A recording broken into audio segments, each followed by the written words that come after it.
ತುಂಬ ಕಡಿಮೆ ಟೈಮ್ನಲ್ಲಿ ಈಸಿಯಾಗಿ ಟೇಸ್ಟಿಯಾಗಿರುವಂತಹ ಒಂದು ಟೊಮ್ಯಾಟೊ ಬಾತ್ನ ನಾವು ಯಾವ ರೀತಿ ಮಾಡ್ಕೋಬೋದು ನೋಡೋಣ ಬನ್ನಿ. ಕುಕ್ಕರ್ಗೆ ಸ್ವಲ್ಪ ಎಣ್ಣೆ, ತುಪ್ಪ, ಪಲಾವ್ ಸ್ಪೈಸಸ್ಸು ಮತ್ತು ಆನಿಯನ್ನು, ಖಾರದ ಪುಡಿ ಮತ್ತು ಬೆಳ್ಳುಳ್ಳಿ ಶುಂಠಿ ಪೇಸ್ಟ್ ಹಾಕಿ ಚೆನ್ನಾಗಿ ಫ್ರೈ ಮಾಡ್ಕೊಂಡು, ಅದಾದಮೇಲೆ ಪುದೀನ ಸೊಪ್ಪು, ಕೊತ್ತಂಬರಿ ಸೊಪ್ಪು ಹಾಕಿ ಮತ್ತೆ ಚೆನ್ನಾಗಿ ಎಲ್ಲನೂ ಫ್ರೈ ಮಾಡ್ಕೊಬೇಕು.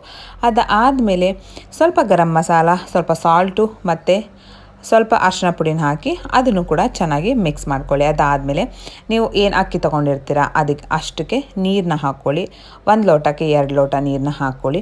ಅದಾದಮೇಲೆ ಇಲ್ಲಿ ನಾನು ಟೊಮ್ಯಾಟೋನ ಸಪ್ರೇಟಾಗಿ ಫ್ರೈ ಮಾಡಿಕೊಂಡು ಆ್ಯಡ್ ಮಾಡ್ತಾಯಿದ್ದೀನಿ. ಇಲ್ಲಿ ಸ್ವಲ್ಪ ಎಣ್ಣೆನ ಹಾಕಿ ಟೊಮ್ಯಾಟೋನ ಕಟ್ ಮಾಡಿ ಹಾಕ್ಕೊಂಡು, ಸ್ವಲ್ಪ ಅರಿಶಿನ ಪುಡಿ, ಧನಿಯಾ ಪೌಡರ್, ಸ್ವಲ್ಪ ಗರಂ ಮಸಾಲಾನ ಹಾಕಿ ಚೆನ್ನಾಗಿ ಮಿಕ್ಸ್ ಮಾಡಿಕೊಂಡು ಅಕ್ಕಿನ ಹಾಕಿ 1-2 ವಿಷಲ್ 3 ವಿಷಲ್ ಬರ್ಸಿದ್ರೆ ತುಂಬಾ ಟೇಸ್ಟಿಯಾಗಿರುವಂತಹ ಒಂದು ಟೊಮ್ಯಾಟೊ ರೈಸು ರೆಡಿಯಾಗುತ್ತೆ. ಒಂದು ಸಲ ನೀವು ಟ್ರೈ ಮಾಡಿ, ತುಂಬಾ ಟೇಸ್ಟಿಯಾಗಿರುತ್ತೆ.